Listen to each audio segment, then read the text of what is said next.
Caitlin Clark. That Caitlin Clark no longer exists. The Caitlin Clark that broke the scoring record in Iowa no longer exists. I believe Caitlin Clark has deleted that person out of her brain because what we seen today, I don't know what the hell. Bro, the Indiana Fever was winning this entire game.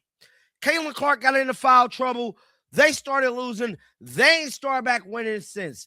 Now, there was countless times. The Indiana Fever's loss to the New York Liberty raised serious questions about Stephanie White's offensive system and how it is being applied around Caitlin Clark. Those who have followed Clark since her college years at Iowa described her performance in this game as unrecognizable, not in the way a player strolls through an off night, but in the sense that the version of Clark who broke college scoring records and earned first team All-1BA honors in 2024 appeared to have been systematically removed from the offense. Clark's final line told part of the story.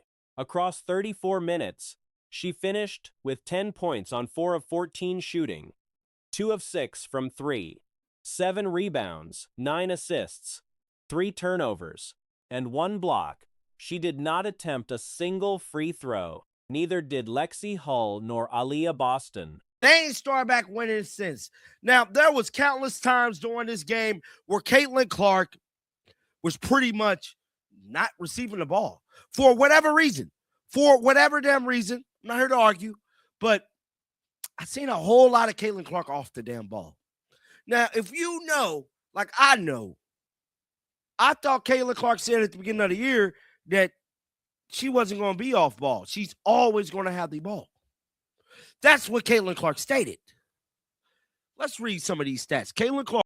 The foul disparity across the game was stark.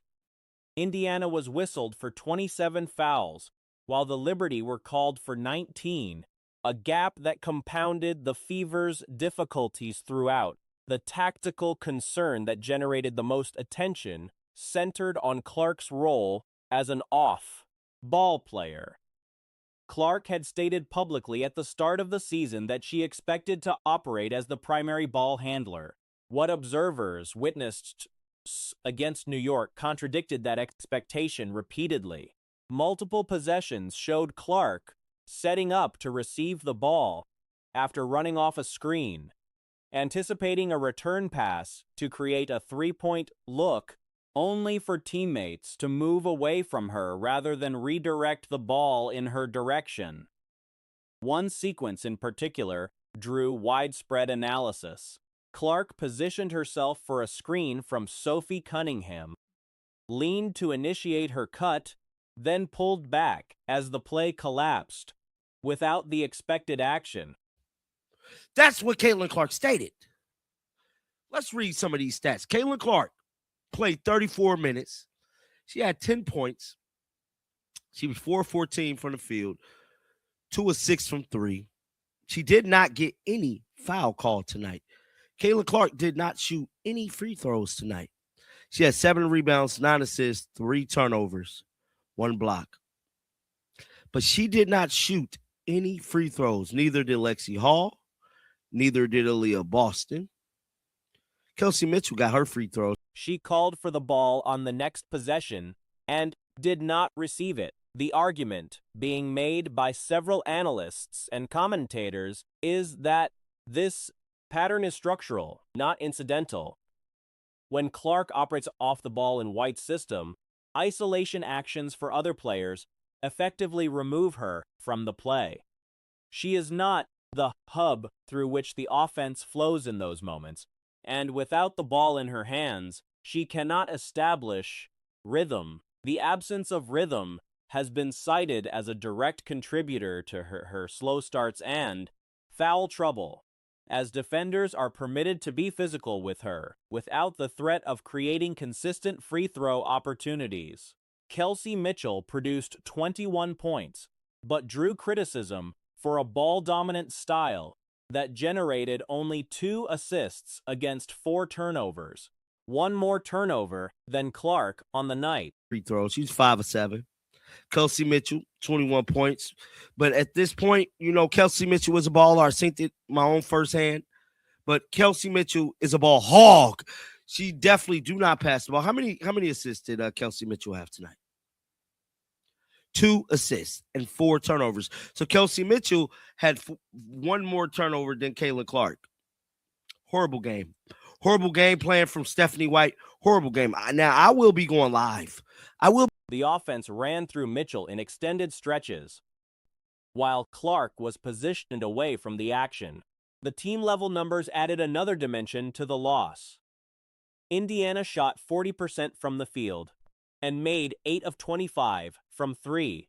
They surrendered a loss to a Liberty team that connected on just 2 of 18 three-point attempts, an 11% rate from deep. Indiana also gave up 34 defensive rebounds, a recurring vulnerability that has appeared in multiple games this season. The Fever held a 12-point lead at one stage and could not protect it. We'll be going live after this video come out, so you might want to be there to look at it. Now, this is Coach Anderson Twitter account, and he retweeted Mick. He said, there is no point in the Fever keeping Caitlin Clark. You can see that the players that was first team all WNBA is still in there. Flashes. You can also see the Stephanie White system does not want that player that was first team all WNBA in 24. She don't want that, Caitlin.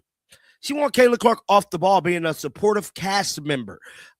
The coaching decisions at the end of the game also came under scrutiny, particularly the choice to leave a player on the floor who had accumulated 5 fouls rather than protecting her from a 6th, and the continued use of isolation sets that bypassed open players and contributed to unnecessary turnovers. The broader argument being advanced is that White's system, as currently constructed, does not accommodate the version of Clark, who reached the highest level of college basketball and carried that momentum into her first professional season. Whether that is a matter of scheme, personnel limitations, or deliberate strategic philosophy has become the central debate surrounding this Fever team. The Indiana Fever blew a 12-point lead and dropped a game they had no business losing, and the performance from several key players made it one of the more painful collapses of the season. Caitlin Clark was not the problem. She finished a +3 in a loss by 8, played solid defense runs the floor effectively, and in the third quarter completely took over. I am convinced, bro. And I tried to give Stephanie White the benefit of the doubt. I'd say, no, man, maybe it was just a bad game. This whole game, they did everything in their power to sabotage Caitlin Clark, bro. Sabotage Caitlin Clark. Now, I got a video coming out about this clip right here. So Venom actually seen what I seen during the game. Now, I got this on camera, right, from me watching the game. She put up 5 points and 4 assists in that stretch and was the primary reason the Fever built the lead in the first place. None of that came from the coaching scheme. Clark simply elevated her own game and dragged the team with her. The moment she picked up her 5th foul late, the Fever had no answer for anything. The 5th foul itself traces back to a defensive breakdown by Lexi Hull, with Brianna Stewart catching the ball on the elbow and Clark as the on-ball defender. Hull was positioned as the help side defender and chose to retreat rather than close down on Stewart and force a 3-point attempt. Now, I got this on camera, right, from me watching the game, and Venom pointed this out. I got the same clip that he did, that he reacted to, because he was brilliant. He seen what I seen. He definitely seen the buffoonery, the major buffoonery. Listen to Venom, y'all. I want y'all to listen to chat. I want y'all to pay attention to this real quick, right? Caitlin Clark gets off the ball with attitude, right? Because she knows the play isn't going to her. Look at it. That decision left Clark isolated, forced her into the foul, and functionally ended her night. Hull worked hard for most of the game, and that one read cost the team dearly. Kelsey Mitchell's second half was a different category of problems entirely. With the Fever up 12 and Clark off the floor, Mitchell took over ball handling duties and repeatedly burned possessions by dribbling for 15 to 20 seconds, crossing over repeatedly across different areas of the floor before chucking up a contested shot or resetting with nothing created. Multiple second half possessions went to waste in that exact pattern. Look at this. No screen is coming for her. got the Sophie same clip Cunningham, on my phone. Caitlin is expecting a real screen. You clearly see Caitlin Clark is ready to jolt her body towards the left side of the floor, expecting Sophie to set a screen, and Caitlin is literally leaning Facts. her body She to ain't go lying, this y'all. way. Sophie go screens it, and Caitlin cancels out her jolt right here, as you can see, and then she gets off the ball. Now, look, Caitlin Clark is expecting this ball back. She's expecting to get the ball back to shoot a three. It was among the worst extended stretches of offensive decision-making seen from a starter this season. Aaliyah Boston missed open layups repeatedly and added 4 turnovers against a single assist. She also picked up a technical foul at a point in the fourth quarter when the Fever needed composure most, turning a 2-possession game into a 1-possession deficit and handing New York momentum at the worst possible moment. Brianna Stewart shot 6 more free throws than the entire Fever roster. Stewart drew contact all night, kept getting to the line, and finished as one of the game's most impactful players, despite not needing to do anything extraordinary offensively. How do you lose a game by 8 points and Caitlin's +3? How the fuck do you lose a game by 8 and Caitlin's +3? Sophie Cunningham, what the fuck did you even do? Raven Johnson, you smacked someone in the head on a jump ball. You fouled someone on a jump ball. You gave up 2 points on a fucking jump ball. You were shooting pull-up fadeaways. Who the fuck told you to shoot pull-up fadeaways, Raven? I'm sorry. Who told you to shoot pull-up fadeaways? Satao Sabley ended the night a +10. For a team that held a double-digit lead, those numbers represent a full team-level defensive breakdown in the closing minutes. Raven Johnson fouled an opponent on a jump ball, surrendering 2 points on a play that should have been neutral. Sophie Cunningham made little impact.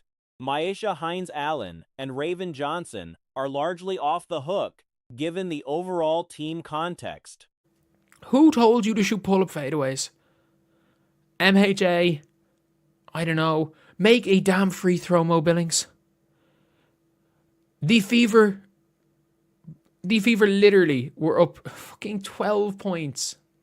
The Fever had a 91% chance of winning with 2 minutes to go in the third quarter. How do you go from having a 91% chance of winning to lose? And you know what? Lads? Monique Billings actually exceeded expectations, hitting open layups, connecting on a jump shot and a 3, and giving the coaching staff a legitimate argument for expanded minutes going forward. The deeper issue is structural. The Fever are sitting at 500, despite playing one of the softer schedules in the league. The offense functions when Clark is on the floor running at pace, and it stalls almost completely the moment she sits.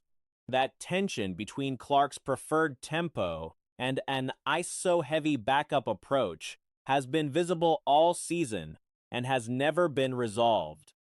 And you know what, lads? I gotta do something. I gotta do something. It's that time again. It is that time again. We're going right back into the wardrobe.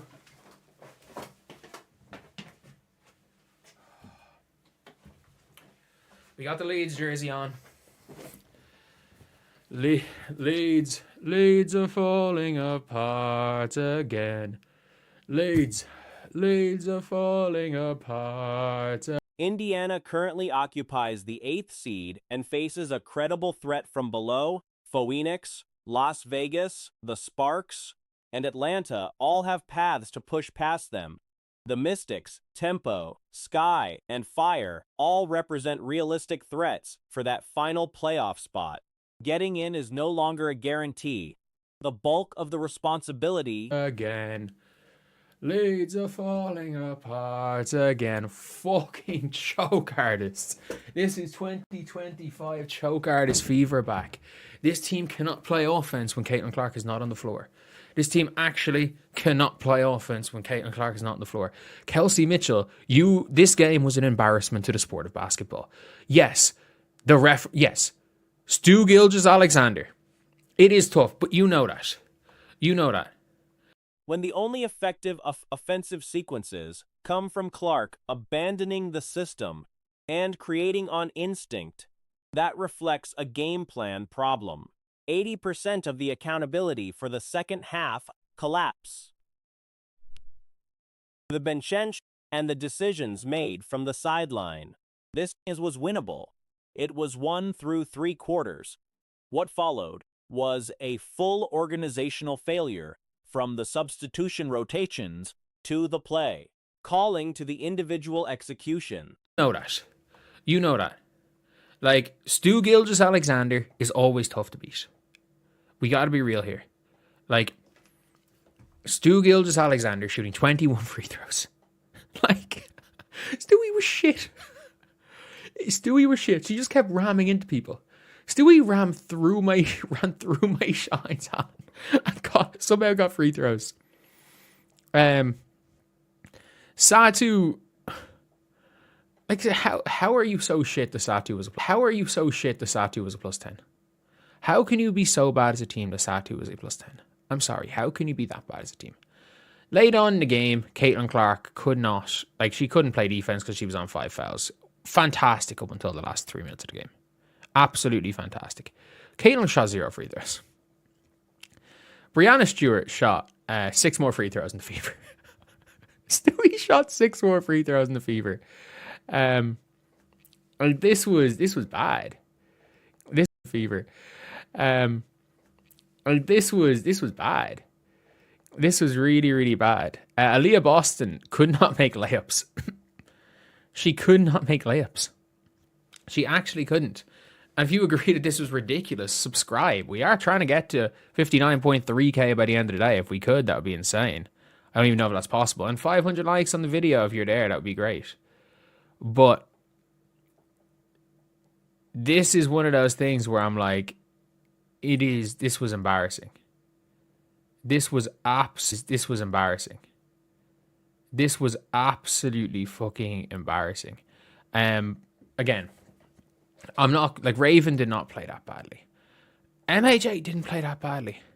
Lexi didn't play badly. She worked her ass off. But, like, that refusal to pinch, which got Caitlin Clark her 5th foul, lost the game. Like, Lexi, so Stewie has Caitlin on the elbow. Lexi is the help side defender. And Lexi decides, instead of even flashing